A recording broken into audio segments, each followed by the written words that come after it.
নমস্কার দর্শক বন্ধু, আমি সুব্রত। তো সুপ্রিম কোর্টের একটি গুরুত্বপূর্ণ রায় নিয়ে কিন্তু আপনাদের সামনে আমি চলে এসেছি। তা কী রায় সেটা কিন্তু এই ভিডিওর মাধ্যমেই কিন্তু বলবো। তো দেখতে পাচ্ছেন সরকারি চাকরিতেও জেনারেল আসনেও হক রয়েছে এসসি এসটি ওবিসি প্রার্থীদের, কীভাবে রায় সুপ্রিম কোর্টের। তো নিচে বিস্তারিত কিন্তু দিয়েছে, সেটাই কিন্তু আমি এখন আপনাদের পড়ে শোনাবো। তো দেখতে পাচ্ছেন যে সরকারি চাকরিতে নিয়োগ নিয়ে গুরুত্বপূর্ণ রায় দিল সুপ্রিম কোর্ট।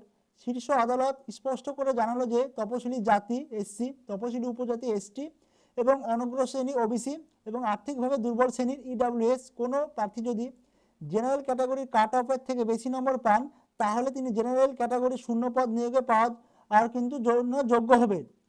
তো বুঝতে পারছেন যেসব আমাদের দেশে যারা এসসি এসটি ওবিসি এবং ইডব্লিউএস যারা পিছিয়ে পিছিয়ে পড়া যেসব অনগ্রসর শ্রেণী আছে, তারা কিন্তু চাকরিতে জেনারেলের যে কাট অফ আছে সেই কাট অফ আমরা যদি পাই, তারা কিন্তু জেনারেল আসনেও কিন্তু সুযোগ পাবে। এই রায়কে সংরক্ষিত শ্রেণীর মেধাবী প্রার্থীদের একটি বড় জয় বলে মনে করা হচ্ছে। সেই সঙ্গে শীর্ষ আদালত এটাও নতুন করে স্পষ্ট করে দিল যে জেনারেল ক্যাটাগরি আসলে কাদের জন্য। এরপরে দেখতে পাচ্ছেন রাজস্থান হাইকোর্টের একটি নিয়োগ সংক্রান্ত মামলার শুনানিতে এই রায় দিয়েছে সুপ্রিম কোর্ট। ওই নিয়োগে রাজস্থান হাইকোর্ট এমন একটি নিয়ম করেছিল যেখানে বলা হয়েছিল যে সংরক্ষিত শ্রেণীর প্রার্থীরা জেনারেল যে কাট অফের থেকে বেশি নাম্বার পেলেও জেনারেল শূন্য পদে নিয়োগ পাবে না। হাইকোর্টের যুক্তি ছিল যে এতে সংরক্ষিত প্রার্থীদের অনেক বড় সুবিধা পাবেন। এরপরে কি বলছে দেখতে পাচ্ছেন যে তবে সেই যুক্তি বিচারপতি দীপঙ্কর দত্ত এবং বিচারপতি আগস্টিন জি মাহিসাহের যে বেঞ্চ খারিজ করে দেয়। আদালতের পর্যবেক্ষণ অনুসারে মেধার ভিত্তিতে পাওয়া সুযোগকে কোনোভাবে আটকে রাখা যাবে না।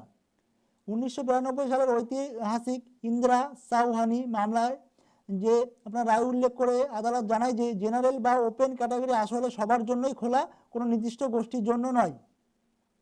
এরপরে কি বলছে যে সুপ্রিম কোর্ট আরও জানায় যে শুধুমাত্র সংরক্ষণের সুবিধা আছে বলেই কোনো যোগ্য এসসি এসটি ওবিসি অথবা ইডব্লিউএস প্রার্থীকে মেধার ভিত্তিতে জেনারেল আসন থেকে বাদ দেওয়া যাবে না।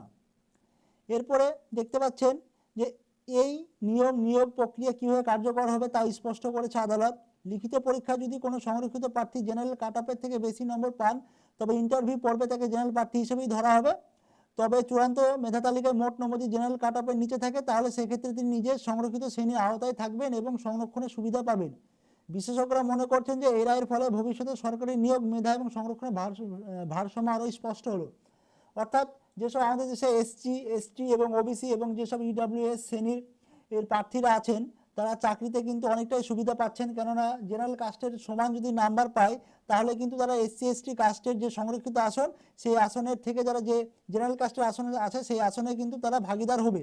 এবং সেক্ষেত্রে জেনারেল কাস্টের থেকে যদি নাম্বার তারা কম পায়, তাহলে তারা নিচে যে তাদের সংরক্ষণ থাকবে আসন, সেই সংরক্ষণে এসে কিন্তু তারা সেই কাট অফের বিচার অনুযায়ী কিন্তু তারা চাকরি পাবে। তা এই যে শীর্ষ আদালতে সুপ্রিম কোর্ট রায় দিয়েছে, এই রায়ে কিন্তু অনেকেই বাহবা দিয়েছে এবং এই রায়কে অনেকেই কার্যকর এবং মান্যতা দিয়েছে। তো এই ছিল আজকে আমার মূল ভিডিও, এবং ভিডিওটা যদি ভালো লেগে থাকে অবশ্যই লাইক শেয়ার সাবস্ক্রাইব করবেন এবং নিত্য নতুন ভিডিওর জন্য আমাদের সর্বদা পাশে থাকবেন।